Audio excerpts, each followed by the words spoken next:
Nice to see familiar faces and new faces. Welcome. I know some people may be on the way or they saw the rain and say, oh.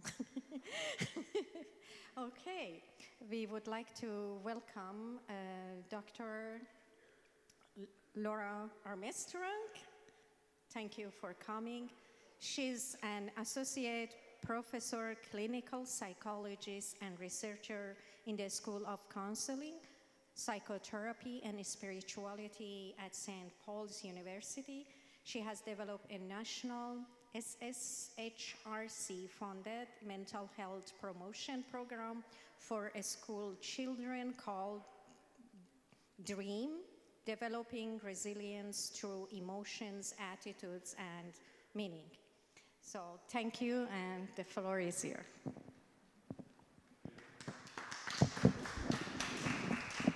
I noticed the room is full of all age groups, so even though the title is geared at children, youth, and families, I will also gear it to adult individuals as well. If I can get to the next slide. Yeah, you can work it for me. I'll just say next slide when it's time. Okay? All right. So as Sharzad said, I'm Dr. Laura Armstrong, a clinical psychologist. I work with children, youth, adults, adolescents, and families. And as Sharzad mentioned, I'm a professor at St. Paul University, so I teach students who are becoming registered psychotherapists. So most of the profs there are psychologists, and we're training the psychotherapists. And my research, I have this mental health promotion program for school kids that uses original songs, hands-on activities, and games to teach kids skills that they can use to build their resilience toward mental health concerns. And one of the songs you'll hear in this presentation today comes from that program that we have. Next slide. All right. So I might as well actually, instead of turning around, open this. All right, we're going to play a game. This is going to be a very interactive presentation so that everyone of all ages can be involved and have fun. So for this first game, it's a true or false game. How many of you think once someone has a mental illness, they will be sick their whole life? Who thinks that's true? Who thinks that's false? Okay, the whole room, you're right, it is false. So there are some mental health concerns that do affect people for their life, but a lot of people will have a mental health concern and it'll pass, or it'll pass with good therapy. Depends on what the concern is. I'll give you an example. Do you know the difference between a fear and a phobia? Okay, imagine if you were wanting to go swimming at your cottage or at a friend's cottage, and you walk onto the dock and you know that there are spiders on that dock. If you have a fear of spiders, that fear isn't going to stop you from swimming. You're going to go, you're going to maybe be a little creeped out that there could be some spiders, but you're going to go swimming.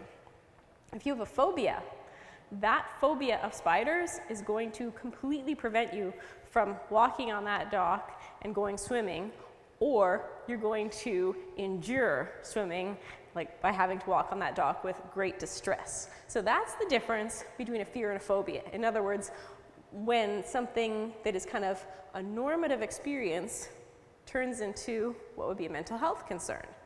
So phobias are something that's very easily treated, and in a few sessions, even if you've had a phobia for years, even if you've had a phobia for decades, in a few sessions we can actually treat a phobia. In fact, I've even treated a phobia in like one session. It's pretty awesome. Anyways, I love treating phobias, but that's something that it certainly doesn't last forever with the right kind of treatment. So there's the first one. Next one, therapy and self-help. Whoops, no, I don't mean next slide. I meant next piece of the game. Okay, therapy and self-help don't work. Why not just take a pill? Who thinks that's true? Who thinks that's false? All right, the whole room thinks that's false. That is false. So the most globally recommended treatment for mental health concerns is actually cognitive behavioral therapy. It's when concerns become severe that they recommend medication plus cognitive behavioral therapy or other evidence-based therapeutic approaches, because there are more therapeutic approaches out there. For the third one, You can look at someone and know that they have a mental illness. Who thinks that's true? And who thinks that's false? That is false. Exactly. Because imagine if I was the one that had the phobia of spiders, right? You wouldn't know just by looking at me that I had a phobia of spiders, right? So all of those questions are false. That's just to get us warmed up a little bit, get y'all participating. Now it's next slide. Okay. For this one, just to explain a little bit about some of the main symptoms of two of the most common mental health concerns, which would be depression and anxiety, we're going to play a little game. I'm going to play the first couple verses of this song from my mental health promotion program, and we're going to use that to talk about symptoms. Just like me.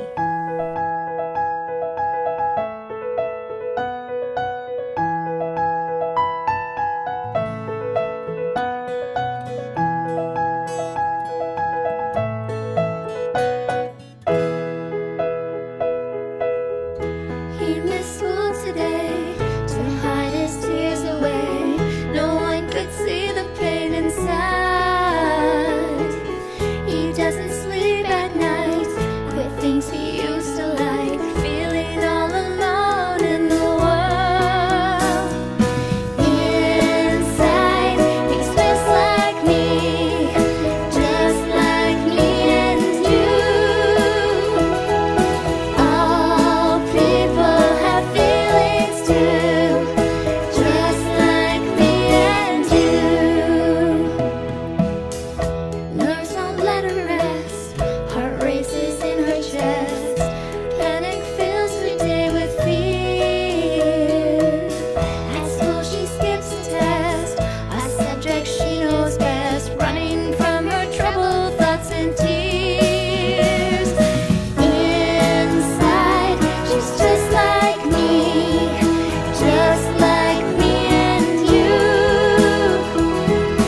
All people have feelings too, just like me and you. Inside, she's just like me and you. All people have feelings too, just like me and you. Could be. All right, let's talk about that a little bit. If you recognize the singer in it, it's Carrie Anna, who often sings at church. Once we learned who the singer in the family was, then all of a sudden I stopped being the singer in my program. All right, so now it features Carrie Anna. All right, so first verse, it's about someone kind of hiding away, not showing their tears, because you don't always see that someone is feeling sad. So that sadness is a big symptom of depression. But if you're looking at younger people, you might actually only see irritability.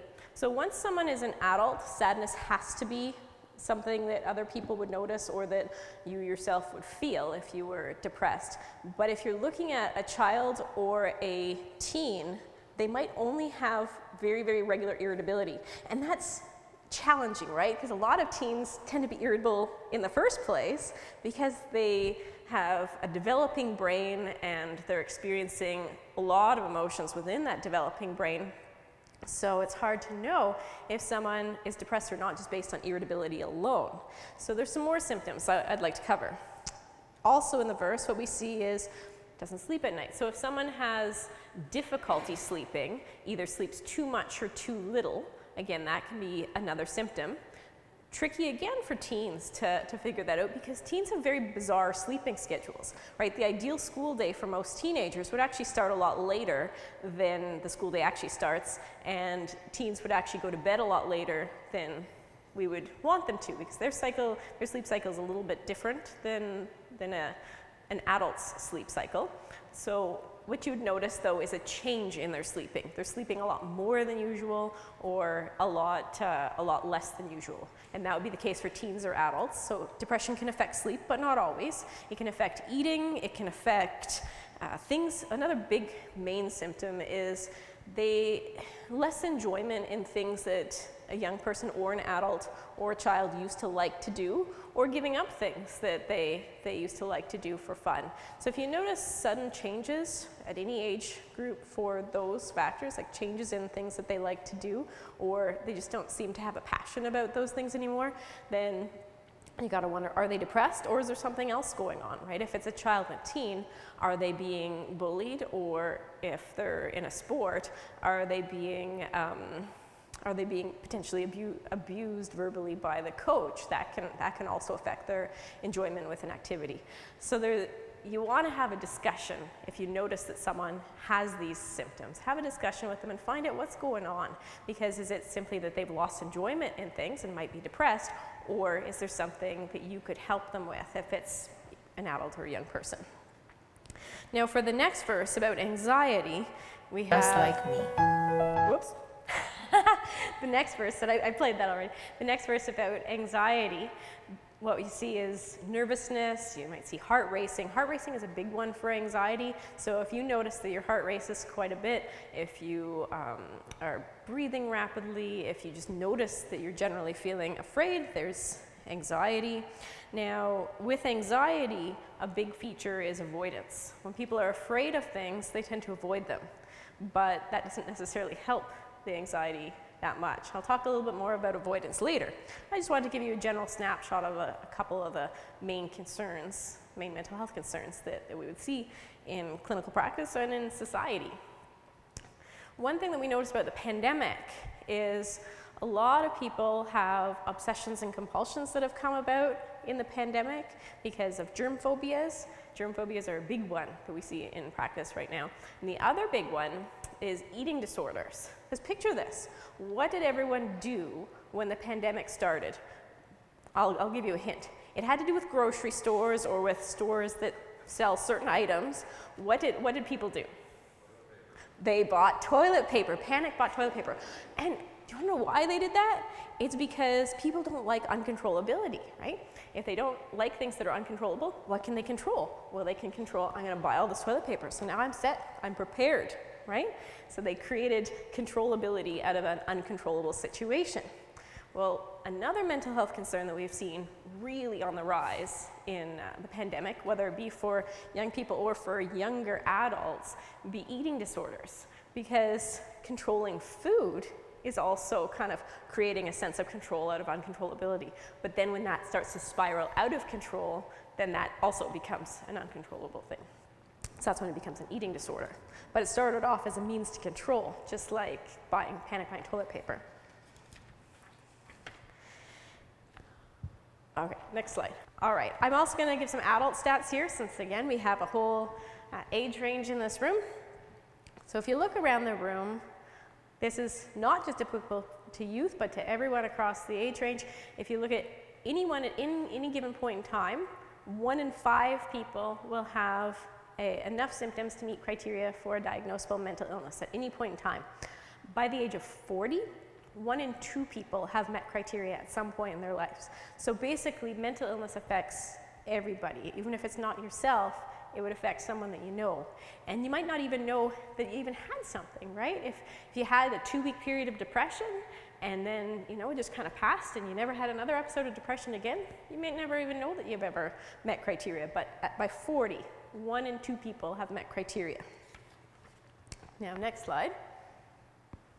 For children and youth, only 1 in 6 of those who need mental health services were able to access mental health services prior to the pandemic. When the pandemic hit, the need went up and fewer people can actually access services because people who have had services before are connected to someone and they're all coming back. So anyone who was new and needing services, it was really hard for them to find the help that they needed. Now for adults, about 1 in 5 who need help are able to access that help. It's just it's harder. There's a scarcer resource for children and youth to access help. But it's not just resource access. Sometimes it's being able to afford services, because if a family can't afford services, say if it's a child or a youth, they're on a wait list at CHEO, or if it's an adult, they're on a wait list at the Royal. Those wait lists can be 2 years long sometimes. If someone's not going to school, they'll be higher on the wait list if their concern prevents them from going to school. But otherwise, if they're able to function enough to go to school, they might have to wait 2 years to access services at, say, CHEO or the Royal. But if you have the means, like if you have insurance, then you can access, say, a private psychologist or a psychotherapist. And in that case, you know, there's still a wait list, but it's not that as long as that. So it's harder to access services depending on various factors. Stigma is another factor that prevents people from accessing services. Now, going to another population that's in this room, there's a lot more stigma in population over 60, because a lot of people who are over 60 grew up in an era where mental illness wasn't talked about ever.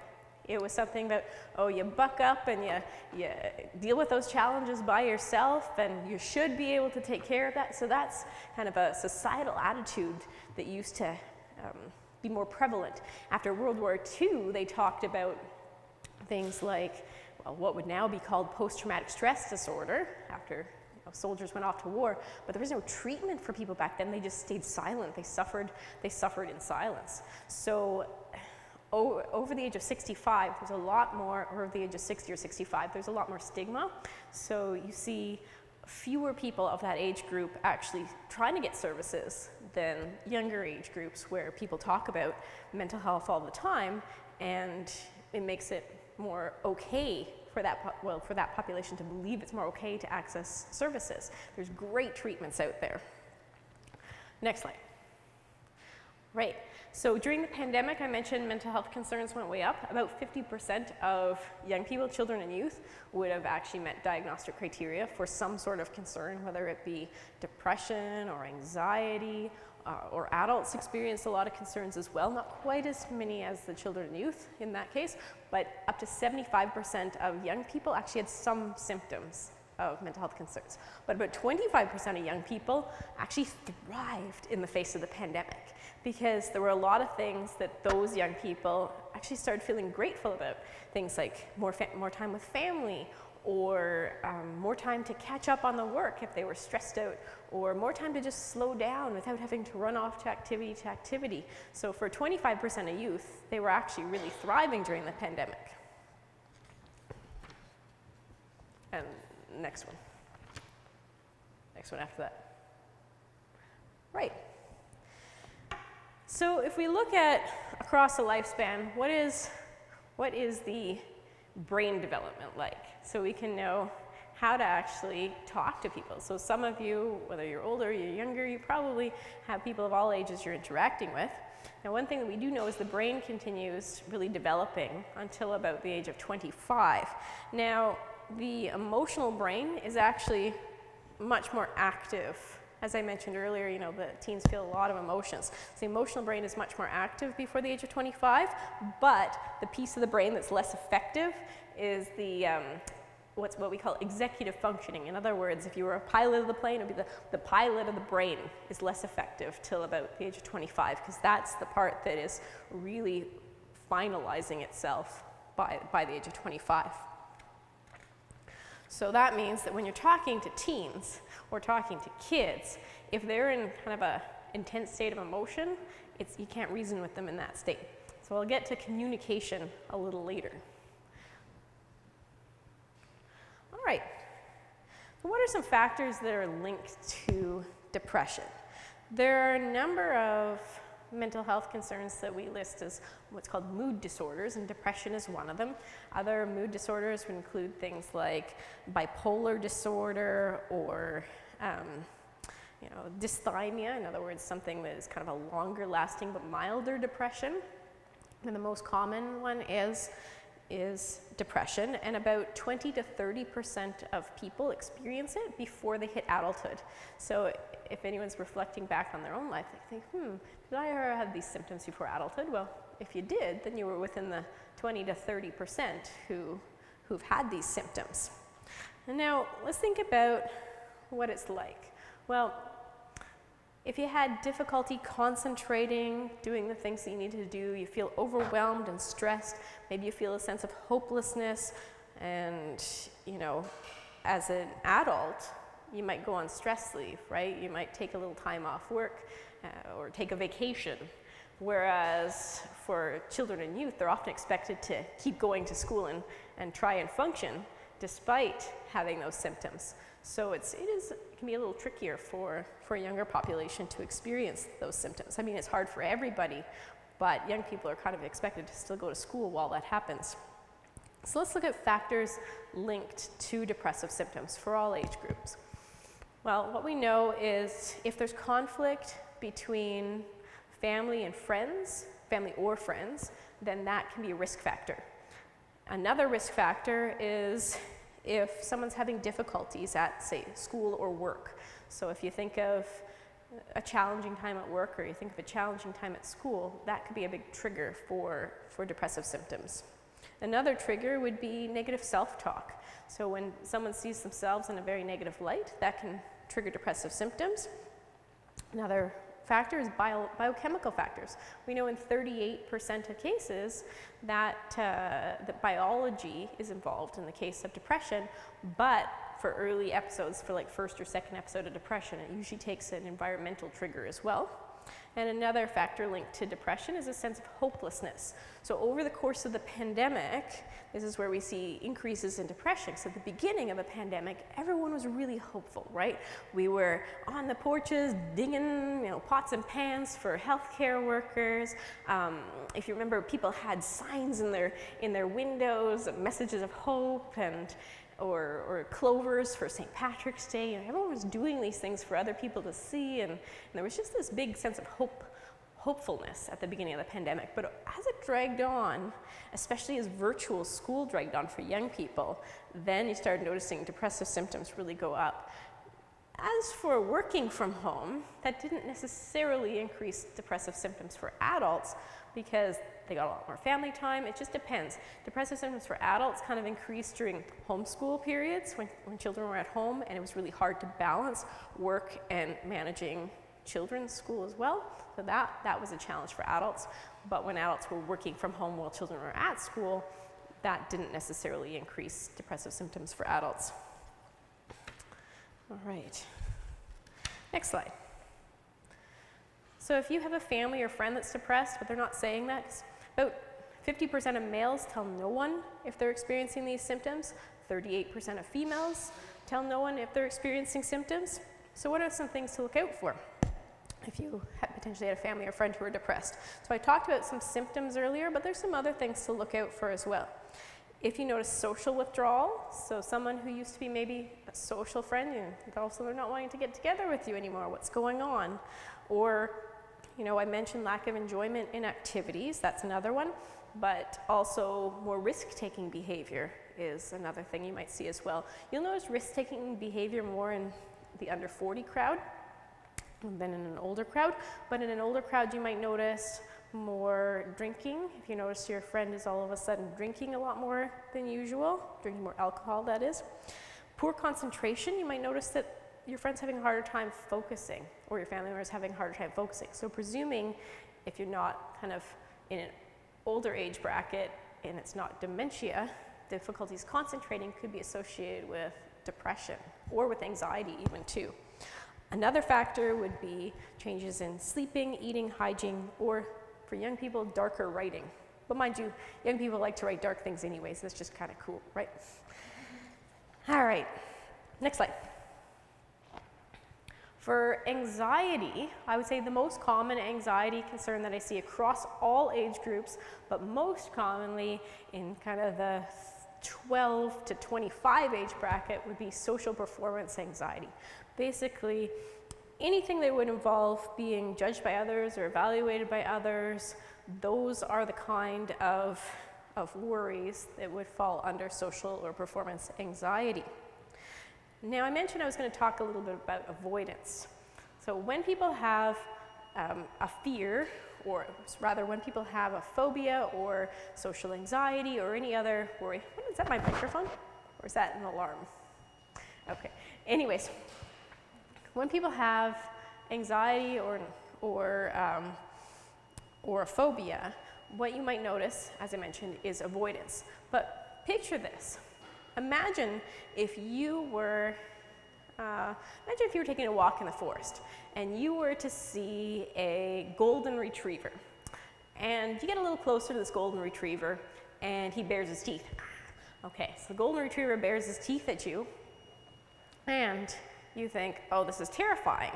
So next thing you know, your friend who has a golden retriever invites you over to their house and you say, why don't you come over to my house, right? You don't want to encounter a golden retriever. And the next time they invite you over, you also don't go over. What do you think is going to happen to your fear of golden retrievers? Is it going to get bigger or smaller? Bigger, that's right, exactly. But if you encountered a golden retriever in the forest and it bares its teeth, and your friend who has a golden retriever invites you over and you think, you know, I've encountered this dog before, this dog is fine, no problem, you go over, what happens to your fear then? Does it get smaller or bigger? Smaller, yeah. So the more we avoid things that we're afraid of, the bigger the fear gets. So how do we tackle a fear? Well, there's several ways we tackle fear. One way is to actually look at the thoughts. What's the likelihood that this is actually going to happen? Like, what's the worst thing that could happen? What's the best thing that could happen? When I'm looking at social performance anxiety, say if I'm working with a university student who has to participate in a class as part of their grade, well, the best thing that could happen if they were to participate is they would get a good grade. What's the worst thing that could happen? Maybe they make a mistake in something they say. Well, how long would other people remember that mistake for? They realize maybe they'd only remember that mistake for 5 minutes. So the benefit is they're going to get a good grade for participating, and the harm is people might only remember just for a few minutes that they might have made a mistake. So you can work on the thoughts, tackle things people are afraid of, and you can also break things down. So I've worked with people, whether it be adults or kids, who are afraid of mice, for example.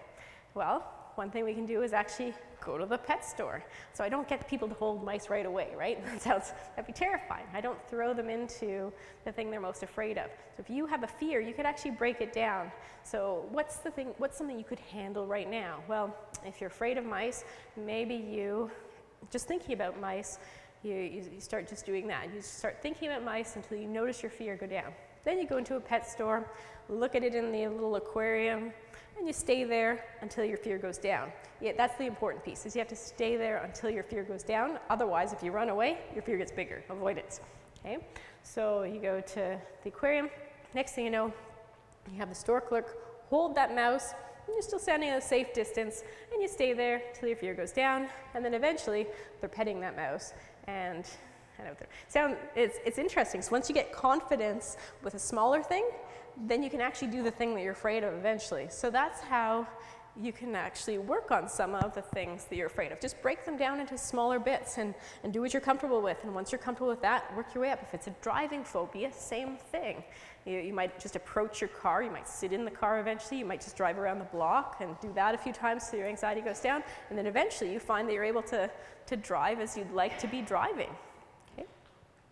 All right, next slide. Time's it. Sick. It is. Okay, so I have another half an hour, right? Or 2 hours? How long do I have? Yeah, I could go on as long. So I can spend more or less time on various things. All right, things that are protective for mental health. So if people have a positive social identity, any age group, they feel connected to other people, that's very protective. Having a positive connection with your family, that's critical as well too, whatever age group you are. Having a key person you're attached to. Even if you feel like you belong to a social group and feel connected to your family, you want to have a key person who you feel really connected to as well. So having a best friend is really important. And if you're not a child or youth, but you're an adult, marriage is a protective factor, especially for men. Men who are married, that's a big protective factor for mental health, which is kind of cool.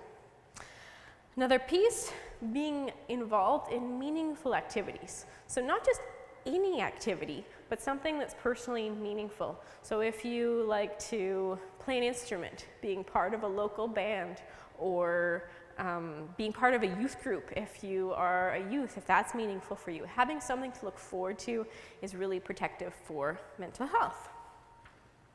Next piece.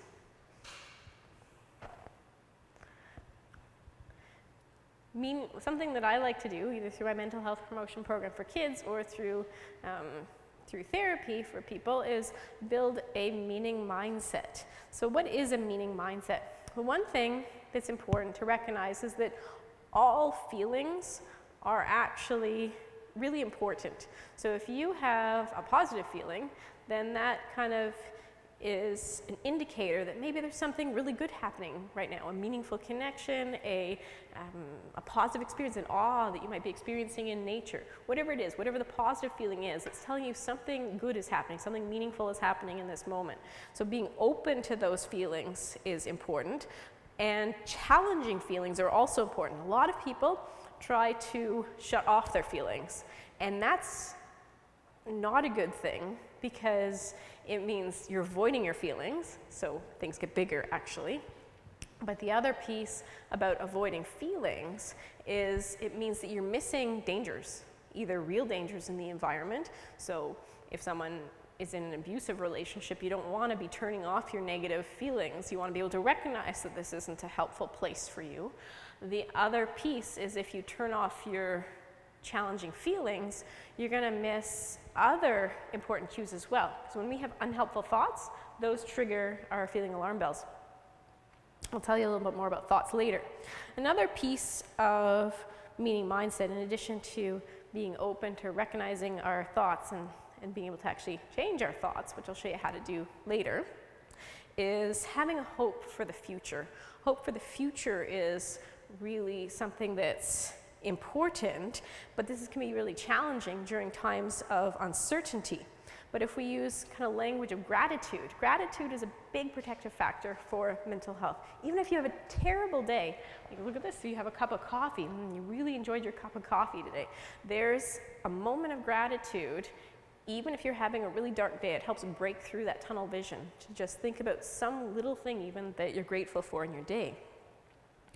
Openness to experience is important. It's being able to see possibilities beyond tunnel vision.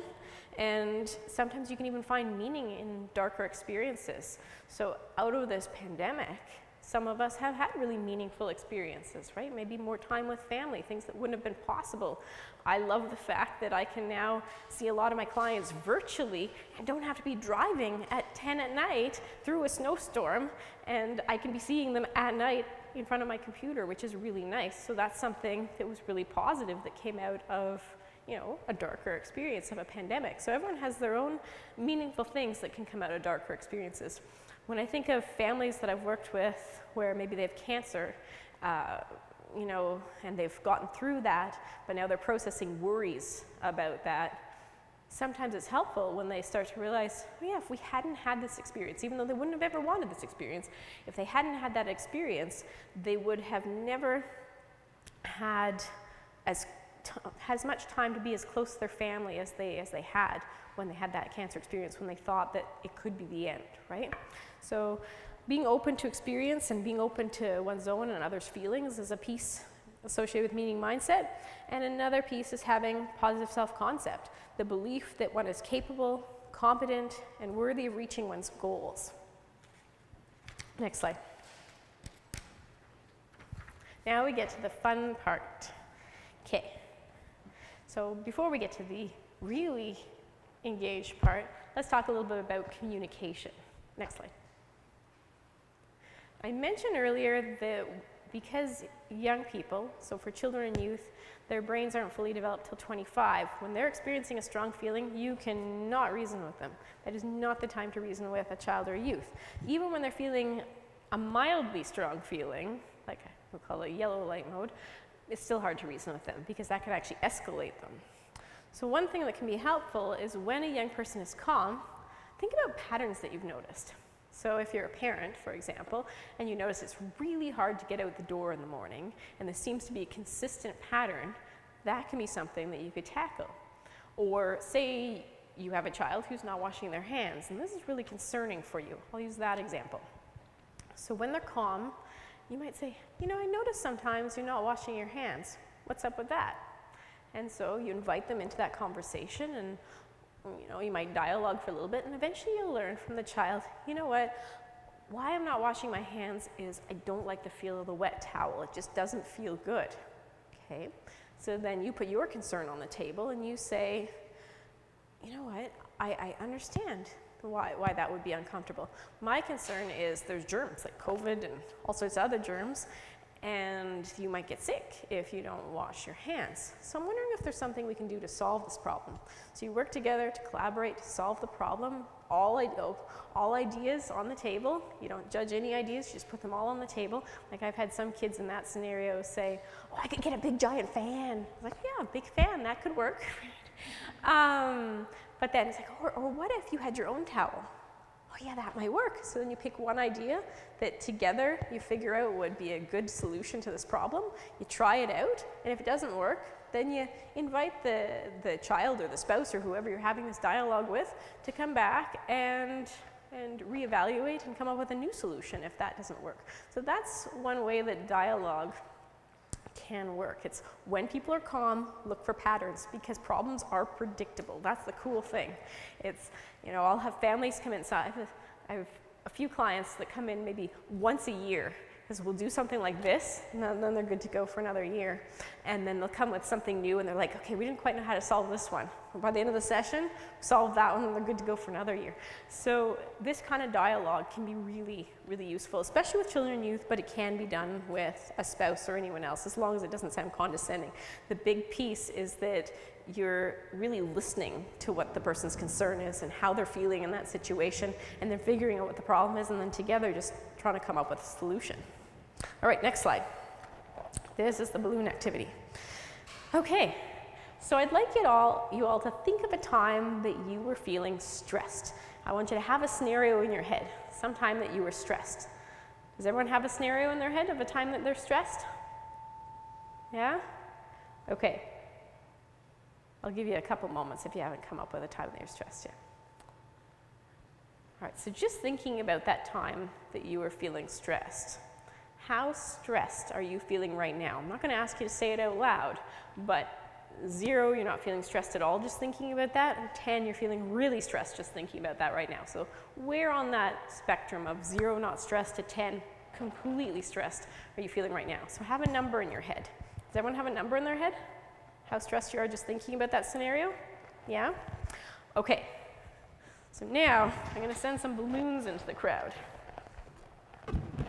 What I want you to do for the next minute or so is I'd like you to keep these balloons in the air. If you drop them, no problem. Doesn't matter at all. Just pick them up and keep on going, okay? So we're just going to play a quick game for 1 minute.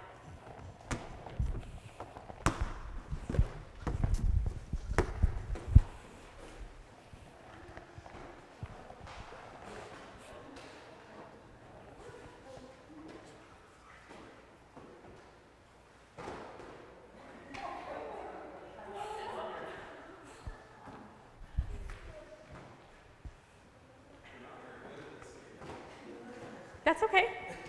Just keep on going.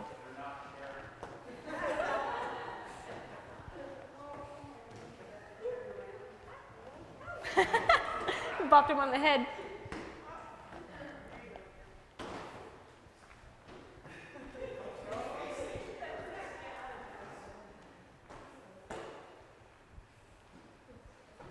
I'll get this one going again.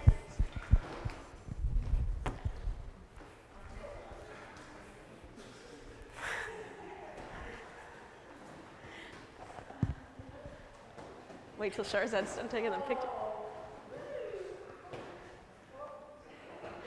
All right. So we can stop that game now. 0 to 10, did your number change? Where's your number at right now after doing that? Did it go down or did it go up? It went down, exactly. So there was a 1 minute activity, and you took a little bit of stress, and you could decrease it with a 1 minute activity. So what are some things that are very short activities that you could all do for fun if you were feeling stressed or sad or anxious. And the reason why I'm talking about this is because if you're feeling really stressed, really sad, or really anxious, you can't actually reason. You can't actually think clearly. Just like that communication slide, the executive function part of your brain, the reasoning part, doesn't work when you're feeling feelings that are too strong. So you actually want an activity, it doesn't have to be this activity, but you actually want an activity that can help you calm down a little bit, and then you can actually reason. You can actually help reduce your anxiety by problem solving. But you can't problem solve when you're feeling feelings that are too strong. So let's just generate a brief list of maybe 5 things that people could do that are nice calm down activities. Can you think of any things that you like to do for fun? Drawing, there's one. Yep. Music, that's the most common answer, music. Listening to music or singing in some cases. Any others? Yes? Step outside and see your garden. Yeah, garden, outside, being in nature, anything like that, going for a walk. Any others? Yeah. Pet your cat? Yes, that's another big one. If you have a pet, being able to pet your cat. Maybe one more idea? Games on phone, exactly. Yeah, so video games. So those are very brief activities that you can do if you are feeling stressed, sad, or anxious, just to feel even the tiniest bit better, so then you can reason a bit more about what's going on. You can problem solve and help reduce your stress that way. Next slide. All right, my next activity. So here's some more things that can be helpful. I'd like you to imagine a pink elephant in the room. Is it big or is it little? Actually, yeah. Okay. You picturing a pink elephant? Is it big or is it little? Big. It's big. Okay. Are its ears up or down? Its ears are up. Okay. So it's a big pink elephant. Its ears are up. Is its trunk up or down? Up. Okay. It's a big pink elephant. Its ears are up. Its trunk is up. Is its tail curved or long and straight? Okay, the room doesn't agree on this one yet. Okay, pick one. Long, curved? Okay, so it's a big pink elephant, its ears are up, its trunk is up, and its tail is curved. Have you all got this pink elephant in your head right now? Got it? Okay, you really thinking about it? Okay, now stop thinking about it. What are you thinking about? I see that. The pink elephant, exactly. So, I'd like you to notice 5 things around the room that you can see right now. What are 5 things around the room that you can see right now? Okay, you got it? 5 things you can see? Okay. Think of 4 things you could touch right now. You don't have to touch them, but think of the things you can touch right now, right where you are. 4 things. So I can touch the table. Okay. 3 things that you can hear right now. Like the lightning, my voice, other things. 2 things you can smell right now, and sometimes this one's tricky, and if you can't smell anything right now, then go back to 2 things you can see. I mean, there's always something you can smell, right? Anyways. All right, 2 things you can smell right now, and then take 1 big deep breath. What's going on for you right now?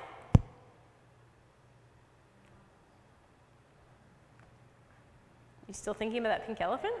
No, exactly, it goes away. So if you tell yourself, stop thinking about that, I can't be thinking about that, it's just gonna get bigger, right? You can't stop thinking about it. But that also ties into sleep, right? If you are having trouble sleeping, a lot of people are like, oh no, I can't fall asleep, oh no, I can't fall asleep. That's like having the pink elephant there, right? You're not gonna be able to fall asleep if you keep thinking, I can't fall asleep. So instead, if you do something like what we just did, 5 things you can see, 4 things you can touch, 3 things you can hear, 2 things you can smell, take 1 big deep breath as a grounding exercise. It gets you out of your head into the room, then it kind of turns off the thoughts a little bit, or may make them a little calmer, right? It might not make them as intense. Other things that can be helpful, we took 1 big deep breath at the end of that one, so deep breathing can help, because it's the opposite of what happens when you are stressed or anxious, right? If you're in the woods and a bear is coming at you, you actually want to breathe quickly, because that's going to prepare your body for fight or flight. But if you're having trouble sleeping, or you're anxious, so you're a teen and you're anxious about a test or about being judged by others, you don't want to be in a state where you're breathing really shallow, right? You want to actually breathe deeply in order to calm your body down. So something you can do is actually just focus on your breathing and just practice breathing deeply for a minute, or in the case of a lot of people where they find focusing on their breathing might make them more anxious. A lot of people, focusing on their breathing makes them less anxious, like especially if you're really into yoga, focusing on breathing makes you less anxious. But if you're among the people where focusing on breathing makes you more anxious, then set a timer on your watch for a minute and just try and take as few deep breaths in that minute as possible while not stopping breathing. We can actually try that one. Okay, so for a minute, we're going to take as few breaths as possible, so as big, deep breaths as we can, and we'll see how few breaths we take in that minute. Okay, ready? On your marks, get sets, go.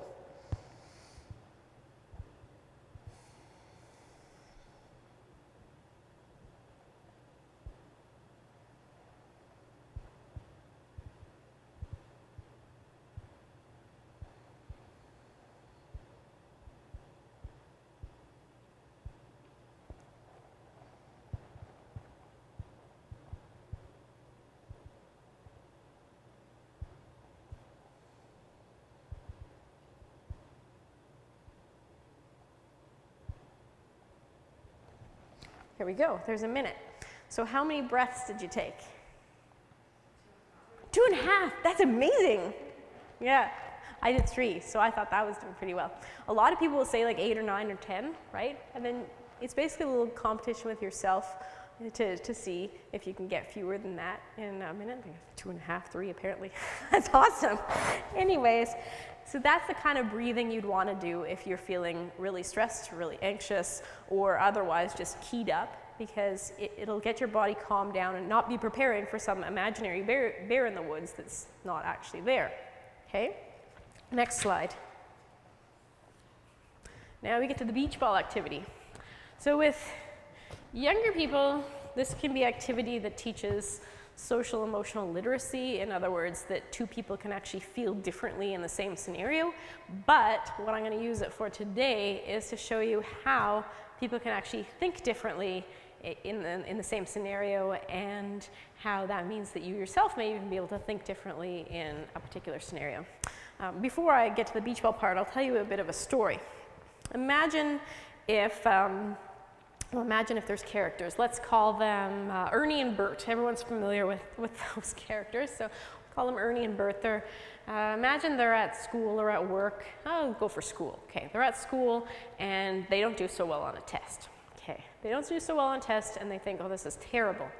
But their friends invite them out to see a baseball game and eat some cake. Well, Ernie says, nope, too depressed, I'm gonna go home. I'm not up for spending time with my friends. So Ernie goes home. Bert says, oh, I'm feeling bad, but you know, cake and a baseball game does sound like a lot of fun. So Bert goes out to a baseball game, enjoys that, enjoys the cake, comes home and thinks, you know what? After stepping outside the situation for a little bit, I'm just going to ask the teacher for help and see maybe there's a way I could even raise my grade by doing some sort of other activity, and you know, this will go okay in the end. Whereas Ernie, who's gone home to mope, feels terrible. Ernie feels like this is the end of the world, it's never going to go well, maybe they're always going to fail, maybe they'll never graduate, right? So you have two people that went through the exact same scenario, but they had different actions and different thoughts. One did something that was helpful and helped them feel a little better, and they thought something that was helpful. They ended up being able to problem solve once they kind of stepped aside from the situation a little bit, whereas the other character ended up feeling terrible at the end of the day. They did things that maybe weren't as helpful for themselves, right? So if it was even a single person, they could go through both those experiences and in the end choose to do something helpful, right? So the beach ball, I'm going to throw this into the audience, and whoever catches it, if your hand lands on a word, you can choose whatever word your hand is on or whatever word your hand is close to. We're going to talk about a scenario that someone might feel in that situation. So you don't have to talk about your own scenario, just talk about when might a person, like if your hand lands on jealous, when might someone feel jealous? Okay, so we're gonna throw this up and then I'll tell you what to do with this after. Someone catch that? No, they're not wanting to catch it. You're not doing it? There, she's catching it. Okay, so pick one of the, okay, there, so your hand isn't guilty. When might someone feel guilty? When you've done something stupid. Okay, so someone might feel guilty when they've done something stupid. Or said something stupid, when they've said something stupid. Okay, so someone might feel guilty when they've said something stupid. What's another feeling that someone might have in that same situation? So imagine someone said something stupid, someone might feel guilty. What's something else someone could feel in that situation?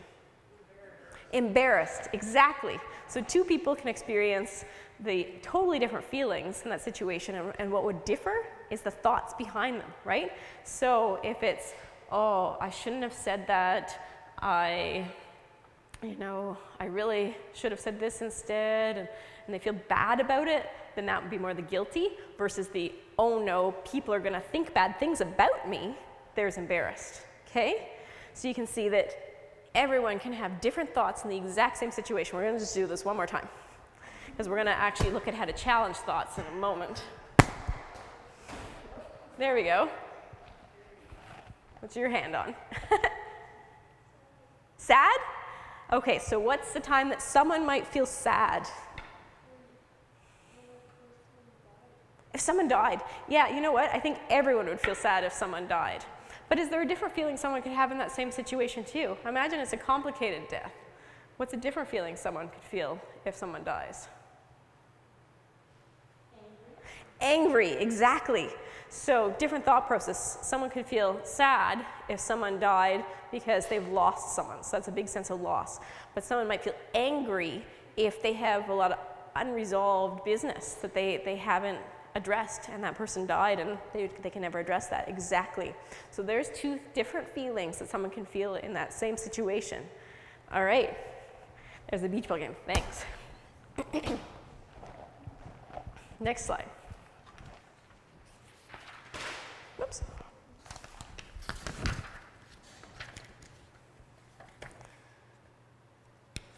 Okay. So let's just kind of recap some of the things that we can do to help manage stress, worries, and mood before we get to challenging thoughts. Basically, one thing is that you can listen with full attention to someone. You don't want to always be a problem solver. It can be challenging if someone comes up to you with a concern and you're always trying to solve their problem. So they might be a little wary about coming up to you because they just want someone to listen to them, right? So only try and help them solve a problem if that's kind of invited. You could say to them, would you like me to help you with this? And if they say yes, that's when you can help them solve it. But otherwise, just be there for them. Be present and listen. So that's something that can help manage stress, worries, and mood, is if you help them. Well, if you're helping someone else manage their stress, worries, and mood, you just fully listen to them. Another thing that can help with stress, worries, and mood is become a relaxation expert. So a lot of those activities that we listed as fun things that help calm down, there can be longer activities as well that help people calm down as well. So you want to become a relaxation expert. A third piece is helping people eat well and get a good night's sleep. Sleep is a big one. So if someone doesn't sleep well, then that can really trigger a lot of stress, worries, and mood challenges. We'll talk a little bit more about sleep a bit later, how to get a good night's sleep. And then the fourth piece, connecting with others, is another thing that can help manage stress, worries, and mood. Getting out in nature and experiencing gratitude. All right, let's get to thoughts. I'd like you to imagine that I am walking across the room with my water bottle. I usually say coffee cup, but I have a water bottle today. Anyways, I'm walking across the room with a water bottle, and I'm going to go to the water fountain and fill it. But on my way there, I step on your left foot. What do you experience? Pain. And what's the thought that goes with that? Is that ow? Yeah? Okay, and how long does that last for, that feeling of pain? So like short, 10 seconds? Okay. All right, so it doesn't last very long. So I filled up my water bottle, I'm walking back across the room again, and I step on your left foot again. Now what do you experience? What feeling? Annoyance, exactly. And what sort of thought might you have if you were annoyed? She did that on purpose, exactly. And how long would you think you'll have that feeling of annoyance for? More than 10 seconds, exactly. So basically, for as long as you have the thought, you'll have the feeling. So the thoughts are what actually is causing that feeling. So the feeling alarm bell is simply saying there's a thought happening here, right? So same scenario, I walk on foot, and the first time it's just ow, but then the second time it's annoyance. I've had people actually have statements like they would feel sad during that time because they wondered, what did I do to deserve this, right? So that's another response I've received. And occasionally anxiety, like, oh no, they're out to get me, would be the anxious thought that goes with that. But most of the time people talk about being annoyed or angry in that moment. So for as long as you have the angry or annoyed thought, you will have that feeling. And that feeling is something that can say we can do something about our thoughts. Okay, so if you are stressed, anxious, or sad, I mean, if you're experiencing pain, okay, so the first scenario, pain, where I step on your foot, that is a natural feeling. You want to experience that pain. It tells you there's danger in the world, and it's really important to experience pain. You know, there's a rare person who doesn't experience physiological pain, and they usually die by the age of 20 because they can't recognize if something's dangerous, right? You touch a hot stove, we pull back, right? Someone can't experience pain, they wouldn't pull back, and they end up with burns all over themselves. So pain is really important, but pain can be masked. So if you're having an unhelpful thought, then just going back to pain for a bit, like, so if you're grieving, that's pain, and you want to experience that, right? You want to go through the grief process. But otherwise, if you're experiencing sadness, worries, or stress, or other strong feelings, then sometimes that's saying you might be having an unhelpful thought. So how do we challenge that thought? Well, most people have best friends, not everyone, but a lot of people have a best friend or someone that they can turn to. You think, okay, what would happen if my best friend said this to me? So if you're feeling sad because you're feeling guilty, let's go for that scenario, you're feeling guilty because you think you said something stupid, what would happen if your best friend said to you, oh, I really feel guilty, I should have done this, yeah, you would talk to your best friend, you would probably say, you know what, well, what would you say to your best friend actually if your best friend said that to you? It's not that big a deal, exactly. And so then you say, oh, could I say that to myself? Right? Could I turn to myself and say that? So the first question is, what would I say to my best friend if they had this thought? So once you can identify the thought that's triggering the feeling, you question that thought. What would I say to my best friend if they had this thought? And then, what's the worst thing that could happen? What's the best thing that could happen? Is there anything I could do to minimize the likelihood of the worst thing happening? If I look at social anxiety, a lot of young people I work with are afraid of ordering at a restaurant. So when their friends invite them out to a restaurant, they say no because they're afraid of making a mistake, especially at restaurants where maybe the menu isn't in English, right? So we look at what's the worst thing that could happen. Well, they might make a mistake when ordering. How long would the waitress remember that mistake, or how long would their friends remember that mistake? Well, maybe about a minute. Okay, how much, if they did go to a restaurant, how much fun would they have? Well, probably a couple hours. Okay, so they realize they would have a couple hours of fun, so that's the best thing that could happen. And the worst thing that could happen is they make a mistake. And is there something they could even do to try and minimize the likelihood of that mistake?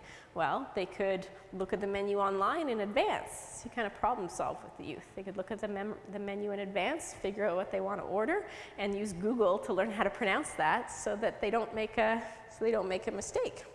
Anyways, that's just one scenario, but for a lot of scenarios, if you can identify your thought, then you can look at what is the likelihood of this happening, and in a lot of cases, you find out that what you're really worried about happening isn't terribly likely to happen, and in the end, there's more benefit from doing the thing than from avoiding the thing. And then the third one is we talk about breaking down the fears. So that I mentioned earlier, if you kind of break it down into steps, that also addresses the thoughts, because if you feel confident going into the pet store and just thinking about rats or just seeing the mice or whatever in the cage, then once you build the confidence, you have the I can do this thought, then you can do the next step, right? So that's another way to address thinking, is through our actions. Next slide.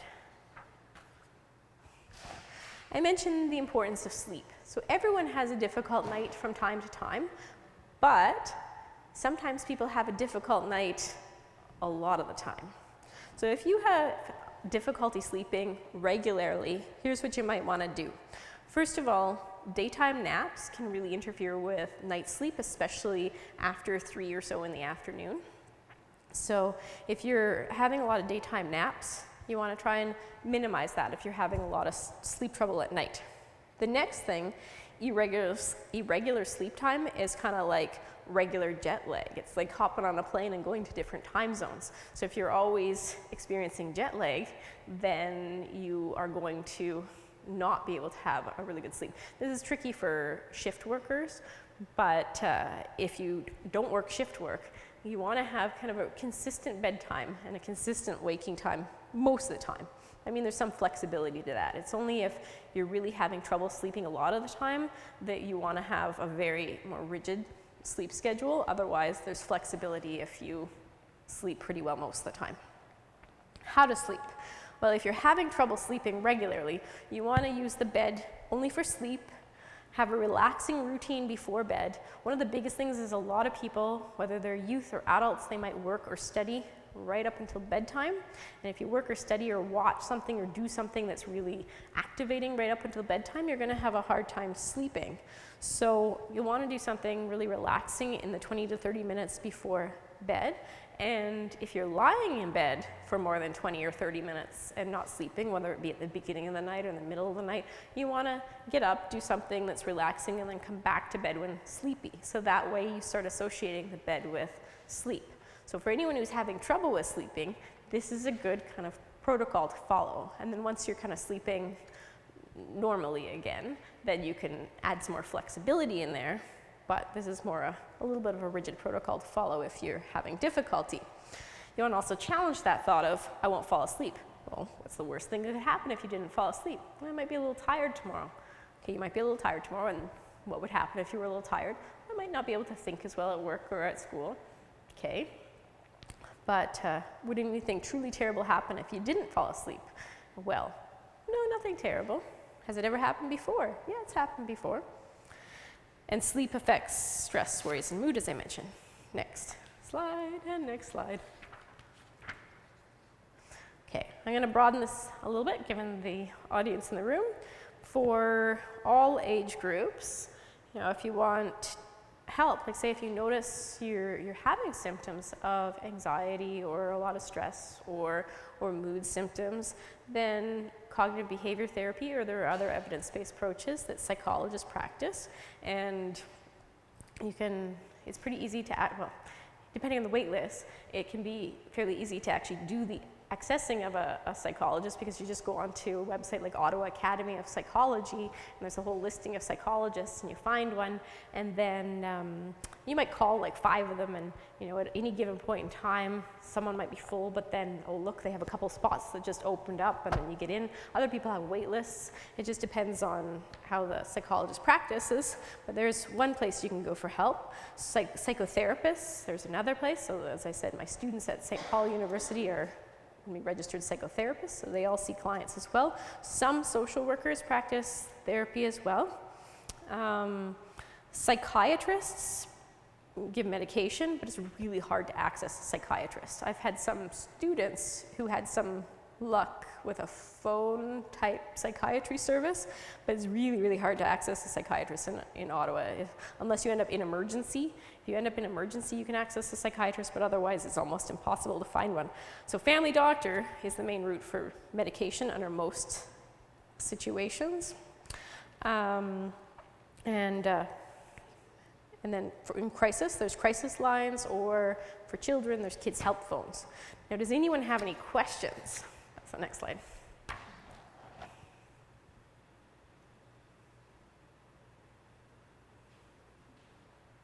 Any questions? Yes? I Sure. So you said if you want to distress and sleep well, gaming is good. You know, thinking. Depends when. For example, 24 hours they are on the internet, you know, on the online and playing. Right. So what do you advise in this case? So we're talking about brief video games being helpful. Now, something that can be really useful for parents is to be able to, like, do they have devices that you can connect to from your iPhone? Or do you have an iPhone? Yes. Okay, iPhones are great because you can actually, as a parent, set parental controls on every single one of the devices, whether it be a Nintendo Switch, a computer, iPads, etc. You can set parental controls so that, you know, they have a certain length of time. So they know that they have, I don't know, an hour or whatnot. The other thing you can do is use screen time as a reward.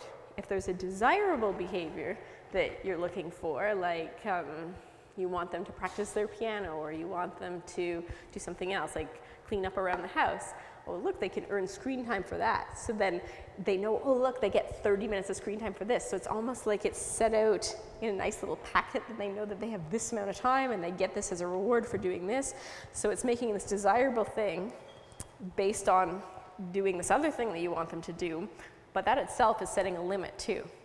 So you want to use parental controls, because otherwise kids are just on it forever, right? And even then, when kids finish like their 30 minutes or their hour, they're like, can I just finish one little thing? Can I just finish one little thing? Well, how long is this one little thing going to last? Because often it's hard to dole out little bits of time that are smaller than 15 minutes, but there's still a parental control on the phone where you can just change the lockout period by maybe like 2 minutes if they just have to finish something off. So it's really important that they don't spend 24 hours on a device, because otherwise that's going to affect their social life or their enjoyment in other activities and stuff like that. But when they are growing up, so they know how to, they Google it and they find How to get around. So they do, and then sometimes even you cut the internet for them, there is a program, then they come and they open your hotspot. So they found a way. They found a way to do that. Okay, I know that there's a way to get around, like if you have an app restriction, like just app restrictions. So there's a difference. You can restrict the entire device, because if you have app restrictions, like say YouTube, I found out from my kids, the workaround is you can delete YouTube and just reinstall it, and then the time limit goes away, right? So you can set actual screen time on their entire device, but then just allow some things not to be affected by screen time, like something that they would need for school, for example, like Google Classroom. So you would leave Google Classroom open and Google Slides and Google, whatever Word is or whatever, open, but everything else that isn't necessarily school stuff, you can have lockout after certain time periods. So there are some things where you can outsmart your kids so they can't use the workaround, but also just having a talk with them about, you know, what are some things you're missing out on? Like when I think of clients that I work with, I have some clients that come in, they're teenagers, and they say, you know, my life is just schoolwork. You know, I used to do fun things, but now my life is just schoolwork. Well, how much schoolwork do you do when you get home from school? And they start calculating it, and they're like, I think maybe an hour and a half or 2 hours of schoolwork. And you think of, okay, so they're getting home at this time and they're going to sleep at this time. So like that, but there's 6 hours, 6 additional hours in between. So what's happening for those other 6 hours? And then they're saying things like, oh, I go on Instagram. So they're on Instagram for 6 hours. So by going on Instagram for 6 hours, what are you missing out on? And then you think, and then you negotiate with them, what's a reasonable amount of time then? Like I have my social media actually set to 30 minutes a day because, you know, it's easy to get distracted. I don't want to miss out on fun things in life, right? So if you look at what are they missing out on by spending all this time on a screen, then they realize that, I used to do this fun thing and I don't have that anymore, right? So sometimes it can help if they're part of this limit setting as well. So they're not trying to get around it because they realize what are the nice things that could be done, like family time, some games, family game or family movie or family walk, all those things that you can just start building into the schedule. We're going for a walk now, we're playing a game now.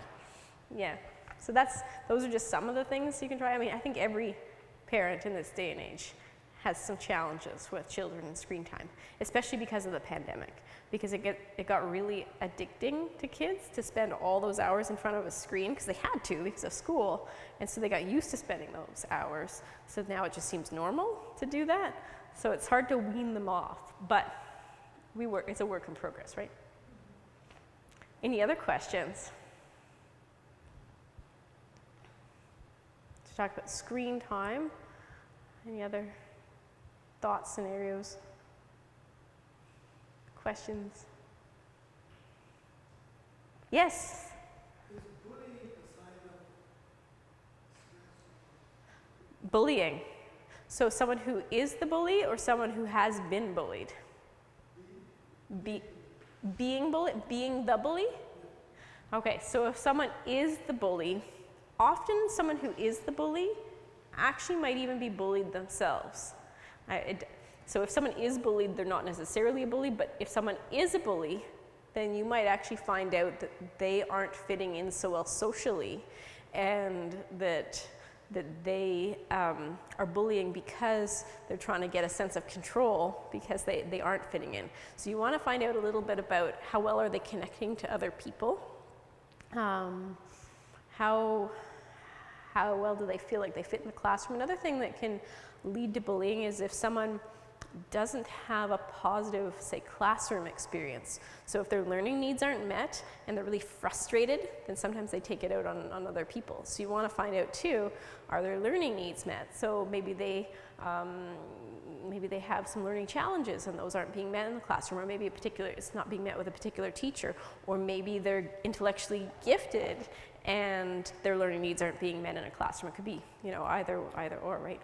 Or they have ADHD and their needs aren't being met in a classroom. Either way, if their learning needs aren't met, that can trigger bullying too. So it would be the areas that I would kind of look for first and foremost would be how are they fitting in socially, and how are they fitting into the classroom, and are their needs met? There are things like psychoeducational assessments if you're worried about learning needs, because then it kind of sets out a individualized education plan, which about 10 to 20% of kids have, and teachers meet their needs based on that individual education plan. And then that can kind of allow a better fit between the child and the classroom too. Yes? In your practice, do you use psychoeducational assessments on students? Yeah, so as young as 4, I mean I could see as young as 2.5, but I've seen as young as 4, and I see some young adults, but mostly just up to 16 for psychoeducational assessments. Any other questions?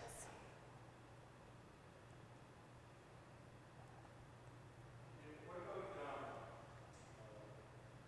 people who don't like to socialize?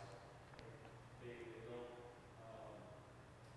they won't kind of go outside their room to see, interact with things that you do. Right. So there's lots of different reasons why young people don't like to socialize. One would be social anxiety is really common in teens, and it's a lot safer almost for a lot of teens with social anxiety to just socialize via the internet, right? So they're kind of locking themselves in their room, playing a lot of video games, and they're socializing in something that feels safer to them. But by doing that, they're actually creating avoidance of kind of real life social interactions, and that's actually making their social anxiety worse. Another group of people who isolate like that would be kids on the autism spectrum sometimes isolate like that because they're lacking some social skills, and it's again easier for them to kind of hole away in their room and interact on a computer. But it's really important in both those scenarios, whether it be social anxiety or autism spectrum or any other thing that could be causing them to do that. It's really important to start trying to engage them or re-engage them in things that they might like to do for fun. If they used to like doing martial arts, for example, but they've kind of given that up, well, maybe now that the pandemic is kind of slowing down a little bit, maybe now would be the time to get them back into that, or swimming. Just find something they could be passionate about, something outside the video games, outside the room, so they can actually remember how to interact socially. Try and set up a lot of play dates, like as many as you can. I mean, it's hard, especially if it's a teenager and they're just like, no, I'm not doing that, I'm not. But I've worked with a lot of teenagers where they say, no, I don't need anyone else. I just have my online interactions. I don't need anyone else. But by the time you start working with them for a little while, they actually start realizing they would like friends. So once you start working on the social anxiety or the social skills, then then they're kind of open to the idea. So there's a lot of ways that you can kind of work on that. But from a parent perspective, if you can convince them to be involved in an extracurricular activity or have play dates, those two would be the first place to start, to just kind of get their social skills back. Any other questions?